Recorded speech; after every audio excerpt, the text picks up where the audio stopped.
مجاہدین کو بھیجا جہاد کرنے کے لیے، اور ان مجاہدین کا جو امیر مقرر کیا تھا وہ تھے ابو موسیٰ اشعری رضی اللہ تعالیٰ عنہ۔ اور جب وہ جہاد کرنے کے لیے جا رہے تھے تو ان میں ایک مجاہد تھا جو بڑے زور زور سے نعرے لگاتا تھا اور بڑا جنگجو تھا، بڑا بہادر تھا۔ بہرحال جب جنگ ہوئی، بڑی گھمسان کی جنگ ہوئی، اللہ نے مسلمانوں کو فتح عطا فرمائی، اور جب مال غنیمت تقسیم کرنے کا وقت آیا تو ابو موسیٰ اشعری رضی اللہ تعالیٰ عنہ نے سب مجاہدین کو برابر برابر حصہ دیا۔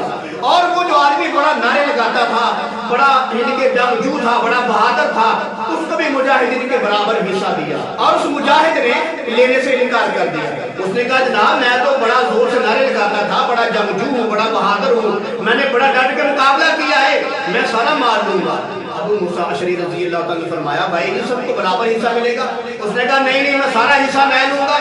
اور یہ بات سن کر بار بار اصرار کرنے پر ابو موسیٰ اشعری رضی اللہ تعالیٰ عنہ نے اس کو 20 کوڑے مروائے اور اس کا سر بھی مونڈ دیا۔ اور اس کو بڑا دکھ لگا کہ مجھے 20 کوڑے مروائے ہیں، میرا سر بھی مونڈ دیا ہے، حالانکہ میں بڑے نعرے لگاتا تھا، بڑا جنگجو تھا، میں نے بڑا ڈٹ کے مقابلہ کیا ہے۔ اور اس آدمی کو بڑا دکھ لگا۔ اس آدمی نے اپنے بالوں کو پکڑا، عمر بن خطاب رضی اللہ تعالیٰ کے پاس آ گیا، کہتا حضرت صاحب یہ دیکھو ابو موسیٰ اشعری نے میرا کیا حال کیا ہے، میں بڑے نعرے لگاتا تھا، بڑا جنگجو تھا، میں نے بڑا ڈٹ کے مقابلہ کیا، اور یہ بات ہوئی ہے،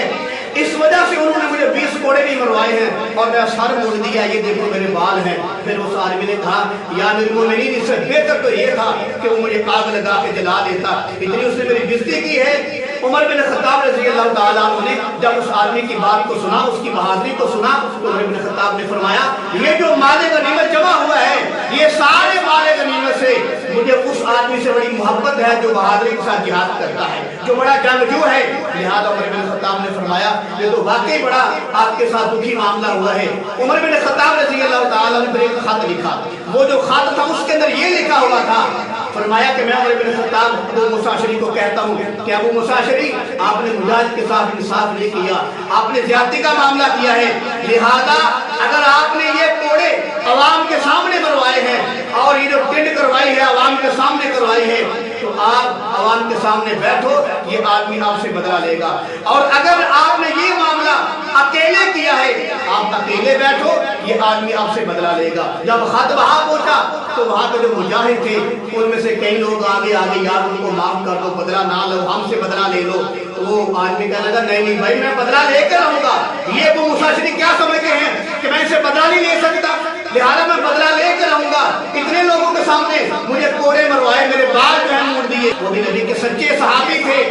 وہ بھی نبی کے سچے عاشق تھے، نبی کے حقیقی معنوں میں غلام تھے۔ ابو موسیٰ اشعری فرمانے لگے چلو ٹھیک ہے، فرمانے لگے جہاں جیسے میں بیٹھا ہوا تھا عوام کے سامنے میں ایسے بیٹھتا ہوں تو آپ بدلہ لے لو، میرا سر بھی موڑ دو اور مجھے 20 کوڑے بھی لگا لو۔ اور وہ ابو موسیٰ اشعری رضی اللہ تعالیٰ عنہ عوام کے سامنے بیٹھ گئے، اور وہ آدمی جو ہے ابو موسیٰ اشعری کے قریب آ گیا اور لوگ ڈرنے لگے، دل میں عجیب بھی کیفیت ہے، پتہ نہیں اب ہمارے امیر کے بال کاٹ دیے جائیں گے، ان کو یہ آدمی 20 کوڑے مارے گا۔ لیکن قربان جو میرا دل بھائی اس آدمی کے حوصلے پر، اس آدمی کے صبر پر قربان جاؤ۔ ابو موسیٰ اشعری تشریف فرما ہے، ان کے پاس آیا، ان کے پاس کھڑا ہو کر ایسے آسمان کی طرف دیکھا اور آسمان کی طرف دیکھ کر کہنے لگا یا اللہ تو گواہ ہو جا میں نے اپنے امیر کو معاف کر دیا۔ تو اس مجاہد کا یہ بہترین معافی کا معاملہ دیکھ کر مجاہدین کی آنکھوں میں آنسو آ گئے کہ میرے عزیز بھائی بدلہ لینا اگرچہ یہ سنت ہے، قرآن کا حکم ہے، لیکن معاف کرنا یہ افضل عمل